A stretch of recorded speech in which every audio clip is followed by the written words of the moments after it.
అందరికీ శనార్థులు దిల్దార్ వార్తలకు స్వాగతం. రాఖీల షాపింగ్ అయిందారా? ఏడరా 4 రోజులు సందరుగుతున్న రాఖీలు దొరుకుతలేవు. ఓష్ని పట్నంలో ఏడ చూసిన దుకాణాలే ఉన్నాయి, నీకు ఒక్క రాఖీ దొరుకుతలేదా? రాఖీ నచ్చితే కలర్ మ్యాచ్ అయితలేదు, కలర్ మ్యాచ్ అయితే డిజైన్ నచ్చలేదు. రాఖీల మ్యాచింగ్ ఏందే తల్లి? మా తమ్ముడు బ్లూ కలర్ జుబ్బా వేసుకుంటక్క అని అన్నాడు. మరి వాడి డ్రెస్ మ్యాచ్ అయ్యేటట్టు చూస్తున్నారా? మనం మారమిగా. ఇంకా నువ్వు రాఖీల షాపింగ్ చేస్తే సంచులు ఎప్పుడు చదువుతావు, టికెట్ ఎప్పుడు బుక్ చేస్తావు? పండుగ అంటే ఈ మాత్రం హడావిడి ఉంటది గానుల్లా. మీరు కూడా గిట్లనే హడావిడి చేస్తున్నారా పండుగకు? అగ చూడరాదు, పండుగ కల రానే వచ్చింది దేశంలా.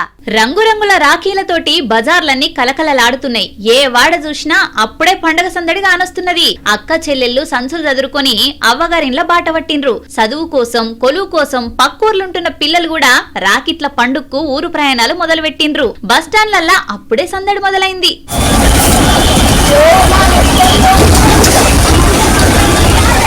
సర్కార్ ఆఫీసులల్లా కొలువు చేసే కాడ, పార్టీ ఆఫీసులలో కూడా ఆత్మీయులకు రాకెట్లు కట్టే కార్యం మొదలైంది. ఇక ఏ సందు చూసినా రాఖీల దుకాణాలే వెలిసినాయి. అడుగడుగున కనుసూపు మేర కండ్లకు రాఖీలే. తీరు తీరు రాకెట్లతోటి దుకాణాల నిండా ఆడపిల్లలు అన్నదమ్ముల కోసం, ఆత్మీయుల కోసం, ఆళ్లకు నచ్చిన అందరు మెచ్చే రాఖీల కోసం అక్క చెల్లెమ్మలు ఏరి కోరి మరీ ఎంపిక చేసుకుంటున్నారు. ఇక రేట్ల సంగతి అయితే తోసినోళ్ళు తోసినంత, కొన్నోళ్లకు కొన్నంత. 20 రూపాయల నుంచి 1000 దాకా నడుస్తున్నాయి. ఇక స్వీట్ షాపులల్లా తీరొక్క మిఠాయిలు నోరూరిస్తున్నాయి. గిఫ్ట్ షాపులు రారమ్మని పిలుస్తున్నాయి. మొత్తానికి దేశమంతా రాఖీ పండుగకు ముద్దుగా ముస్తాబైంది.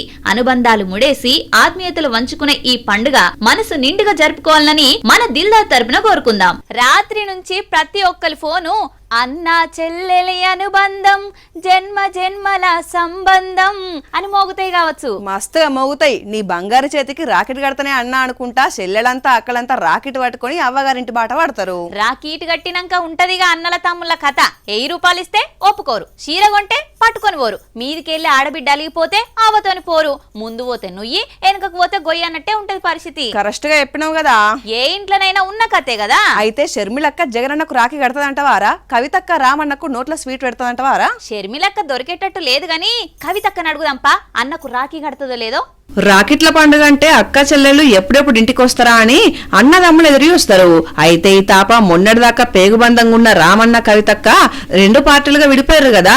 ఏందక్క రామన్నింటికి పోతున్నావని అడిగితే, ఇప్పుడు పోయినసారి అడిగిన బ్రదర్ అప్పుడు పట్నంలో లేకుండా వారిపోయినరు, ఈసారి అడగకుండానే విదేశాలకు వెళ్ళిపోయినరు. ఆడబిడ్డలకు మాకు కూడా ఆత్మగౌరవం ఉంటుంది కదా, బాధ అవుతుంది కదా. ఏమో తెలియదు నాకు, మా ఆత్మగౌరవం మాత్రం చాలా బీభత్సంగా హట్ అయింది. మాకు కూడా రేషం ఉంటుంది, ఎన్నిసార్లు అడుగుతుంది. కవితక్క వేతందుకు తయారుగా ఉన్నదట గాని రామన్న తప్పించుకొని దేశాలు తిరుగుతున్నాడని అంటున్నది. కానీ ఇదివరకు ఎట్లుండనుల్లా వీళ్ళిద్దరు నడుమ బంధం, చెల్లంటే అన్న, అన్నంటే చెల్లె అన్నట్టు ఉండేది. పాలిటిక్స్ పేగుబంధాన్ని కూడా దూరం చేసింది అన్నట్టు. అయితే చెయ్యి గుర్తోళ్ళు ఈ నడుమ హరీష్ రావు సార్ మీద క్షుద్ర పూజలని ఏమో చెప్పిండ్రు కదా. అయితే అక్కకి ఇట్లా అంటున్నది. క్షుద్ర పూజలు ఏదో రాష్ట్రం గురించి చేస్తారని ఎన్నో చెప్పారు కాంగ్రెస్ వాళ్ళకి తెలియదు కదా. ఇంటి విషయం నాకు తెలుసు కదా. హరీష్ రావు గారు ఎప్పుడు క్షుద్ర పూజలు చెప్పినా అది కేసీఆర్ గారు ఆరోగ్యం బాగుండదని చెప్పిస్తాడు. ఆయనకు ముందు నుండి అలవాటు. ఇప్పుడు నాకు హరీష్ రావుకి ఏం పంచాయతీ అండి? గట్టి పంచాయతీ నాకేమన్నా? మా నాన్న నగౌరవ పరుస్తాడు అన్న దగ్గర స్టార్ట్ అయినటువంటి పంచాయతీ. పాయింట్ ఏంది ఇక్కడ అని అంటే, క్షుద్ర పూజలు ఎప్పుడు హరీష్ రావు గారు చేపించినా అది కేసీఆర్ గారు ఆరోగ్యం బాగుండదని చెప్పిస్తారు. అది జగమెరిగిన వాస్తవం, ప్రతి ఒక్కరికి తెలిసిన విషయం. అక్క మళ్ళా కొత్త పంచాయతీ లేపింది కదా, రామన్న విలువదా అక్క మరి ముచ్చట? ఇక అక్కడ ఉన్న కేటీఆర్ గారికి పాపం ఆయన ఎంత అమాయకుడు అంటే, ఇక మన తెలంగాణలో సామెత ఉంటుంది, ఎట్లా అంటే రూపాయి ఇచ్చి కాపాయం చేయమంటే అది కీసల పడ్డదా కింద పడ్డదా కూడా తెలియదు కేటీఆర్ గారికి. అటువంటి మనిషి ఆయన. ఏమో పాటు మీ ఇంటి పంచాయతీ చిన్నగా లేదు కదా. మొత్తానికి ఈ తాప కూడా కవితక్క రామన్నకు రాఖీ కడతలేదు అన్నట్టు.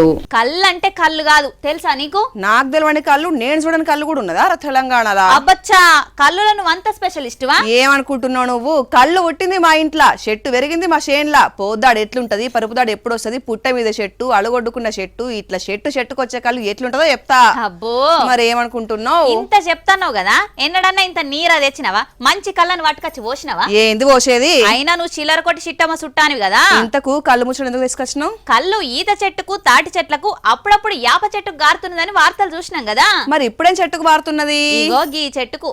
మామూలుగానే కళ్ళంటేనే మస్తు కాయసి వేస్తారు మనోళ్ళు. అసంటిది జర రుచి ఎక్కువ ఉన్నది సప్పచేదుగా తాగుతుంటే పోతున్నదని అనుకుంటే ఊకుంటారా మనోళ్ళు? ఎగవాడి గుంజుడు గుంజుతారు కదా. అగో మహిబాద్ జిల్లా బయారంలా తాడి చెట్టుకు ఈత చెట్టుకు కాకుండా మర్రి చెట్టుకు కళ్ళు వారుతున్నది. ఇదేం చిత్రం అని అంటారా? ఇదే చిత్రం అని యూత్ పురాణాలు పెద్దలు వస్తున్నారు. బింకీలకు బింకీలు లేవడుతున్నారు. 4-5 రోజుల నుంచి మర్రి చెట్టుకు దండగా కళ్ళు వారుతున్నదని తెలిసి మహిబాద్ పబ్లిక్ కు యూరియా బస్తాల కాడ క్యూ లైన్ కట్టినట్టే కడుతున్నారట. మళ్ళా గౌడ అన్న పెద్ద చార్జ్ కూడా వేస్తలేడు. లీటర్కు 30 రూపాయలే. రోజుకు ఈ మర్రి చెట్టు నుంచి 2 కుండల కళ్ళు వెళ్తున్నదట. ఈ కళ్ళు తాగితే వేడి చేసినోళ్లకు పెయిల తాకత పెరుగుతుందట. ఈ సొంటి కళ్ళు కోట్లు పెట్టిన దొరకదని అంటున్నారు తాగినోళ్ళు. అది కూడా నిజమే. లోకం మీద మస్తుగా మర్రి చెట్లు ఉన్నాయి గాని ఏ మర్రి చెట్టుకు ఇట్లా బయారంలో వారినట్టు వార్తలేదు కదా. అందుకే ఎంత క్రేజ్ అన్నట్టు. రాసి పెట్టుంటే ఏడున్నా శని ఎత్తుక్కుంటూ వస్తది. అవునరా, ఇన్నొద్దులకు ఒక నిజం చెప్పినావు. శని తలుసుకుంటే పక్కనే కూర్చొని వార్తలు కూడా చదవాల్సి వస్తది. అబ్బో నీ హెచ్డి పాడుగాను, నన్నే శనిగ్రహం అంటున్నావులే. ఆ మాటకొస్తే నేను కూడా కూర్చొని చదువుతున్నా కదా. సరే సరే, వార్త ఏందో చెప్పు. నేను వార్త చెప్తుంటే దాన్ని యూటర్న్ చేసింది నువ్వు. ఓహో, నువ్వు వార్త చెప్పాలని అనుకున్నావా? సరే చెప్పరా. ఏహే నేను చెప్పే మూడు ఉత్సాహం అన్ని పోయినాయి. మీరే చూడురులా.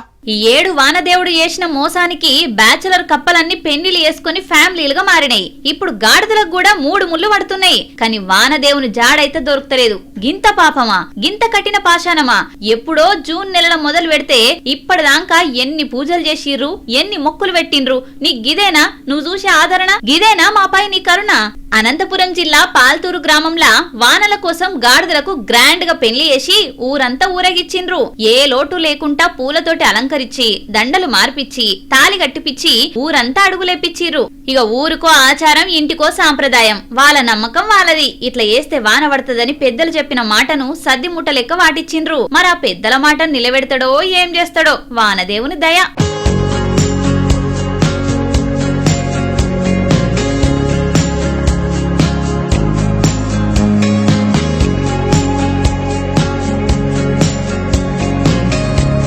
రావద్దంటే ఏం చేస్తాంరా? దోమల మందు పెట్టుకుంటాం. ఎలుకలు రావద్దంటే బోన్ పెట్టుకుంటాం. మరి కుక్కలు దగ్గరికి రావద్దంటే కట్టే చేతులు పట్టుకోవాలి. ఆహా, ఒకప్పటి కాలం లెక్క కట్టెలకు కుక్కలు భయపడుతున్నాయా? సింహాల కంటే ఎక్కువ వేటాడుతుంటే. నిజమేరా, మా గల్లీలో కాలు బయటకు పెట్టాలంటే గుబులు పుడుతున్నది. అయితే కుక్కలు రాకుండా ఓ కొత్త ప్రయోగం చేసిర్రు. అబ్బా, అట్లయితే ఎమ్మటే సర్కార్ కు సిఫారసు చేసి స్టేట్ మొత్తం అప్లై చేయమనాలి. ఇంతకు ఆ ఉపాయం ఏందో? రంగు వడుద్ది. ఇప్పుడు హోలీ పండుగ ఉన్నదా రంగు పడేందుకు?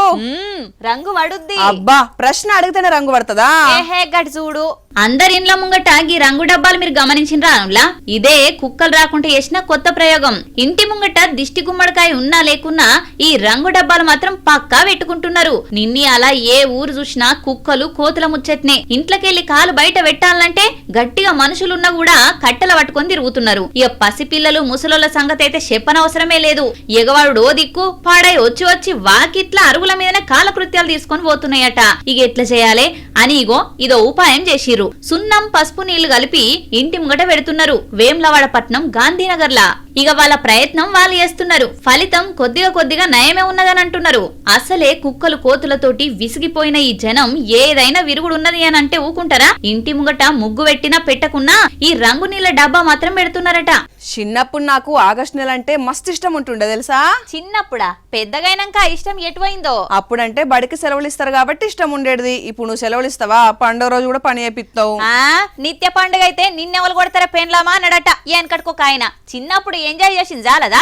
ఇప్పుడు కూడా చేస్తే ఇక పని ఎప్పుడు చేసుడమ్మా? ఆ రోజులే వేరు. ఓటెన్ కోటి అన్ని పండుగలు ఈ నెలలోనే ఉండేది. చందాలు వసూలు చేసుట్లా మా వాడ కట్టుకు నేనే పెబ్బనుండే. అందులోకెళ్ళి తీసి చాక్లెట్లు కొనుక్కునేదట కదా నువ్వు. ఎవలాలు చెప్పింది నీకు? మా కమిటీ కూడా ప్రసాదాల బాధ్యత నా చేతుల్నే పెడుతుండే. ఏంది తినమనా? ఏ కాదు, తెచ్చిన ప్రసాదాలు భక్తులకు పంచిపెట్టే పని. దొంగకు తాళాలు ఇచ్చినట్టే పట్టు. పంచిపెట్టుడు తక్కువ, నువ్వు తినుడే ఎక్కువ కావచ్చు. ఇక దేవుని ప్రసాదం గట్లనద్దు, తప్పు చెంపలేసుకో.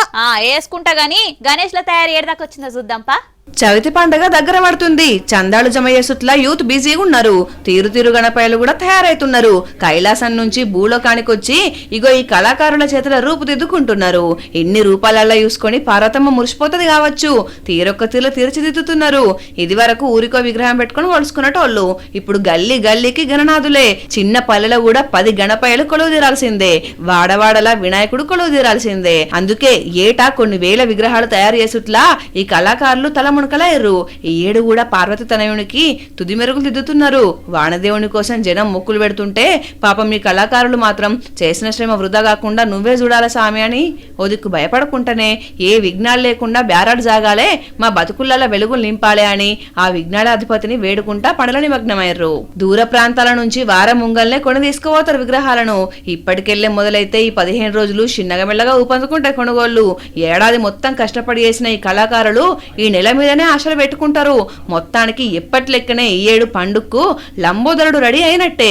డీజే మోతలు, పచ్చని పందిళ్లు, కమ్మని పిండి వంటలు రుచి చూసి దీవనార్థులు ఇచ్చేందుకు ఎదురు చూస్తున్నాడు. బోలో గణేష్ మహారాజ్ కి జై. టైం ఎప్పుడు ఒకేలా ఉండదు గారా? అవును, కొన్నిసార్లు మన కాలం నడిస్తే ఇంకొన్నిసార్లు వేరేటోళ్ళని నడుస్తుంది. అంటే ఇప్పుడు నీ టైం నడుస్తుందనే కదా నువ్వు చెప్పేది? ఆ మాట నేను అనలేదే. నువ్వు అనాల్సిన అవసరం లేదు, దాని అర్థం అదే. అయినా ఒకటి చెప్తా, గుర్తు పెట్టుకో. మర్చిపోయినా మళ్ళా గుర్తు చేస్తావు కదా నువ్వు. పంచులాపి చెప్పే పాయింట్ సక్క ఇను. చెప్పమ్మ బుజ్జమ్మ. నీళ్ళల్లో ఉన్నంత సేపే మొసలికి 1000 ఏనుగుల బలం ఉంటది. నీకు కుర్చీ ఉన్నంత వరకు విలువ ఉంటది. అవ్వ ఎటు తిరిగి నా సీటు కాడికే వస్తావు కదా నువ్వు. నీ ఇంటికి వస్తా, నేను అట్టింటికి వస్తా. నువ్వు పెట్టుకున్నది సౌరం కాకుండా నిజమైన జుట్టే అయితే చూసుకుందాం రా. నీ ప్రతాపమో నా ప్రతాపమో. నా సౌరం తీసి నీ చేతిలో పెడతా గాని నీతోని మాత్రం పెట్టుకోని తల్లో. దెబ్బకు తోక ముడిచినావు చూసినావా? ఇగో నీలెక్కడే దీని కూడా టైం బ్యాడైంది పాపం.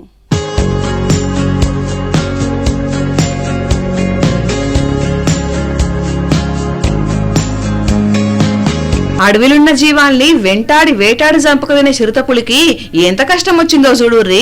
మెరుపు వేగంతో దూసుకుపోయేది బిక్కు బిక్కుమనుకుంటే చిన్నవైంది. సొరంగంలున్న పట్టాల మీద ఎక్కుకొని ప్రాణభయంతో పరుగులు పెట్టింది. కళ్ళ ముంగటున్నది ఏదైనా కథం పట్టించేందుకు కాలు దూవేది. కానీ తోక ముడిచి ప్రాణాల్ని పంజాల పెట్టుకుని పరుగులంకించింది. బిలాస్పూర్ కట్నీ ట్రైన్ రూట్లున్న బోన్వాడ్ ట్యాంక్ సొరంగంలో చిక్కుకున్నది పాపంకి చిరుత పిల్ల. ఇక ఎన్నుకున్న రైలును చూసి లగెత్తరో ఆజామనుకుంటే తప్పించుకునే ప్రయత్నాలు చేసింది. ఇక దాన్ని కాపాడేందుకు రైలు స్పీడ్ ను తగ్గించి చిరుత ప్రాణాలను నిలబెట్టిండు పైలట్. ఇక ఇదంతా అందున్నగాడు వీడియో తీసే వరకు ఈ ముచ్చట బయటపడ్డది.